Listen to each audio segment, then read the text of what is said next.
Quero falar sobre hipertensão em jovens. A doença cardiovascular não acomete somente pessoas mais velhas. Na verdade, os números mostram que os casos de hipertensão na juventude são elevados. Vou conversar sobre esse assunto agora com o Dr. Júlio Prestes, que é cardiologista. Está conectado aqui comigo, doutor? Bom dia, seja muito bem-vindo. Bom dia, Wilker, tudo bem? Um bom dia a todos aí que estão ouvindo seu programa, o Santo Café.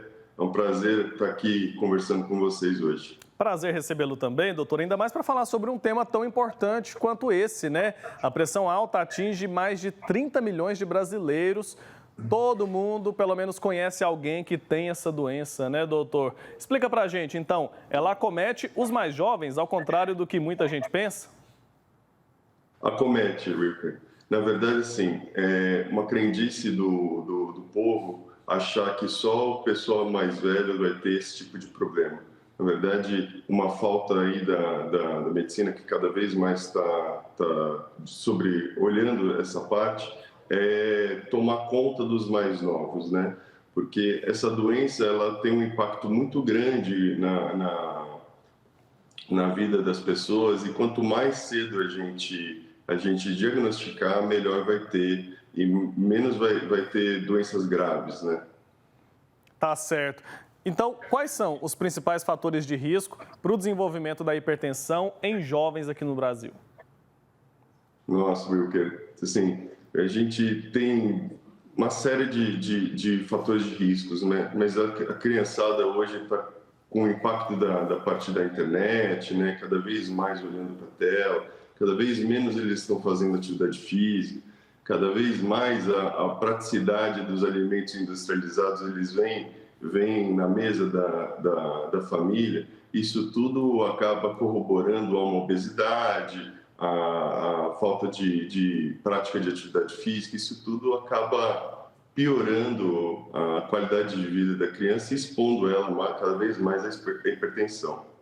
Então são questões de hábito, né, doutor? E aquela história de que pode ter fatores genéticos também influencia?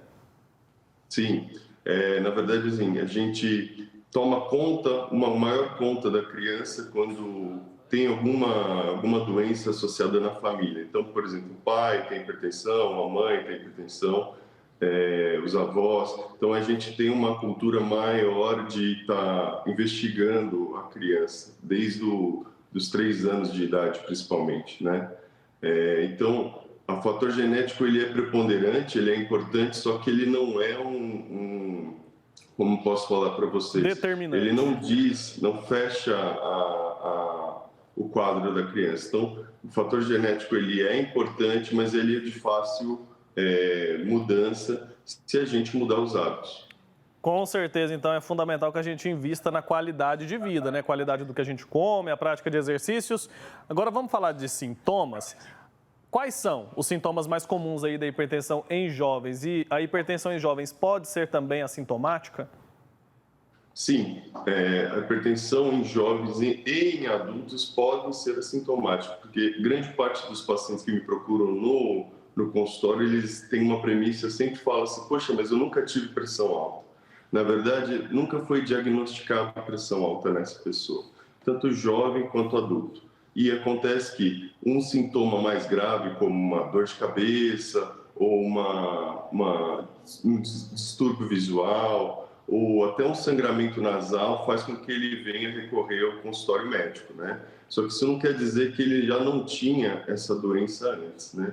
Então, esses sintomas são os principais que eu encontro hoje, né? Uma criança que tem um sangramento nasal sem ter nenhum tipo de trauma, ou que sempre se queixa de dor de cabeça, ou que vai no oftalmologista e não tem alteração visual suficiente para utilização de óculos, e a gente busca na pressão alta, por exemplo, como se fosse um diagnóstico paralelo, né? Então as crianças acabam tendo essas queixas de estou com uma visão um pouco embaçada, não consigo uma leitura correta, tenho dificuldade de aprendizado na escola, e a gente tem que investigar isso. Tá certo, doutor. E quais são as taxas ali, os níveis considerados normais quando a gente fala sobre crianças e adolescentes?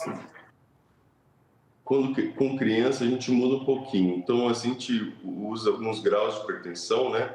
Então Para a população aí ter compreensão e ficar um pouco mais fácil, acima de 12/8 a gente já considera um nível pressórico alterado numa criança.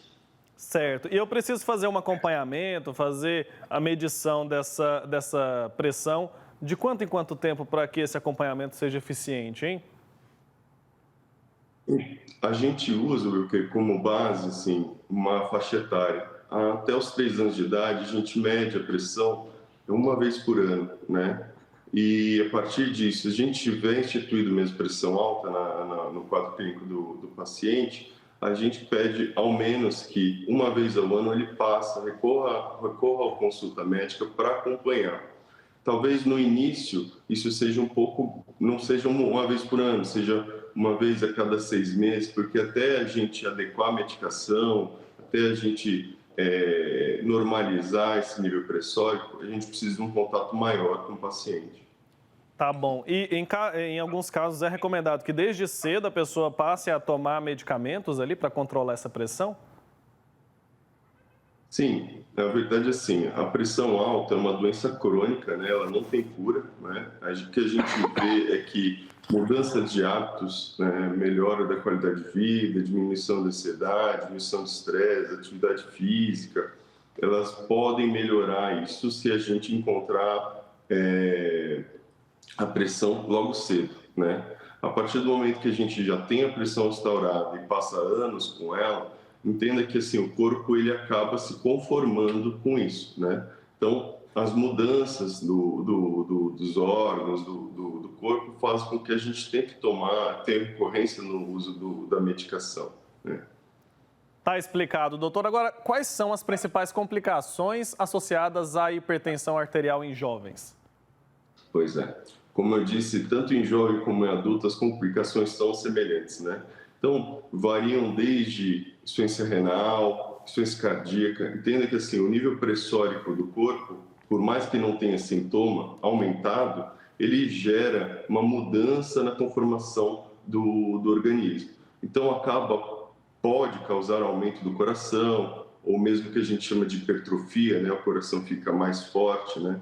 Podem dar alterações dos rins, alterações visuais, né? Porque a gente tem que entender o corpo como se fosse vou fazer uma analogia aqui para a gente entender, como se fosse a caixa d'água e a torneira lá, a ponta da torneira. Se vocês notarem, a tubulação da caixa d'água ela é bem maior do que a tubulação da torneira. Então, a pressão de água lá da caixa d'água, ela sai muito maior do que no bico da torneira, né? Então, tendo assim, o corpo como a caixa d'água, o coração como a caixa d'água. Então, a pressão de lá é maior e ela chega na microvascularização, que seja cérebro, rim, ou outros órgãos, ou o olho, né? E acaba machucando essa microvascularização, né? Tá certo. E pode ter alguma relação a questão da hipertensão com problemas renais? Eu estava lendo sobre isso e parece que tem alguma relação. Explica pra gente.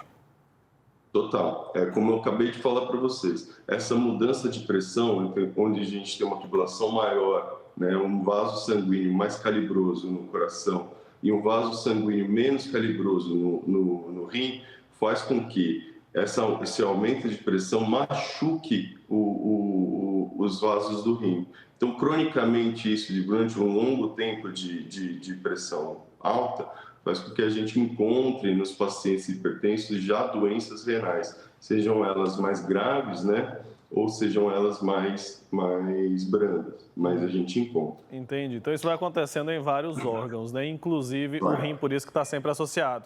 Vamos falar um pouco mais sobre os hábitos de vida aí que podem ajudar a prevenir ou controlar a hipertensão arterial em jovens. A gente tem uma juventude hoje que está muito ansiosa, né? Isso pode ser prejudicial também, né, doutor? Pode.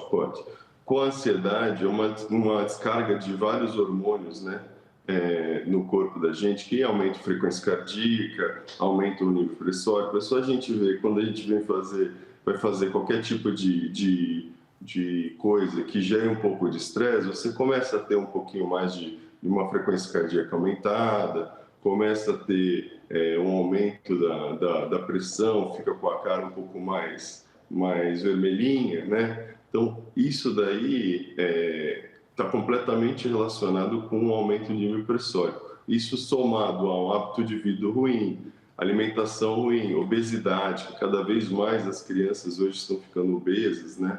Seja por falta de atividade física, ou seja por aumento da ingesta calórica, né? Isso daí prejudica bastante.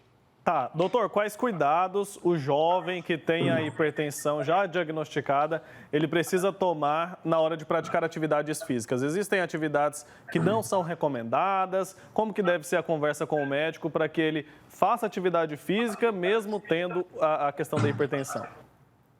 Não, ó, não existe atividade física não recomendada. Na verdade, o que tem que ter antes é um controle do nível pressórico para que ele possa fazer atividade física e não piorar essa pressão alta, né? Então, toda atividade física é importante e é benéfica para o jovem e para o adulto também, né? Tá certo. E a alimentação? Existem alimentos que ajudam a controlar? Então, alimentação, na verdade, sim, tem que identificar qual que é cada grau do paciente. Então, se o paciente tem algum grau de obesidade, a gente tem que iniciar uma dieta com déficit calórico para que ele perca esse sobrepeso, né? E assim a gente consiga controlar com maior facilidade, não tomando rios de remédio que geralmente a gente passa por conta de não ter adequação desse paciente para adequação para os hábitos de vida saudável, né? E o principal, Wilker, é entender, a família tem que entender que é uma organização da família que vai ter o benefício para o jovem, né? Então, não adianta nada ter um pai ou uma mãe que são desregrados, que não fazem atividade física, que não se alimentam adequadamente, e tentar instituir isso numa criança que está em formação de conceitos básicos aí, não vai conseguir entender por que ele tem que comer diferente da casa, né? É uma questão de hábito, né, da família toda, com certeza. Agora, doutor, falando daqueles jovens e jovens adultos, quando a gente fala sobre o consumo de álcool, existem cuidados também que precisam ser tomados porque pode piorar a questão da hipertensão, né? Sim. O álcool, na verdade, assim, falo sempre em consultório, a diferença do remédio, né, para o veneno é a dose, né? Então, quando a gente vai falar do álcool, é bem tênue a linha entre o que é bom e o que é ruim, né? Então, hoje em dia, vocês falam, a gente escuta bastante que é bom tomar vinho, né? Então, assim, mas é bom quanto tomar vinho? A quantidade está completamente relacionada, né? Então, mesmo o jovem hoje, como ele não tem uma formação muito bem desenvolvida, ele precisa de informação externa, seja dos pais, seja da escola, para que entendam que assim, o que ele consome de álcool vai ter um impacto negativo a longo prazo na vida dele, né? Então, o álcool ele é extremamente prejudicial não só para a pressão alta, mas como para uma série de doenças associadas, inclusive psiquiátricas, que vão se formando aí por conta do uso crônico dele. Então, quanto menos, melhor. Tá certo, doutor. Muito obrigado, viu, pelas dicas aqui, pelas orientações também. É um assunto importante, a gente precisa estar sempre atento. Até uma próxima oportunidade, viu? Abraço. Obrigado, Wilker. Tenha um bom dia para vocês todos aí. Bom dia. Tchau, tchau.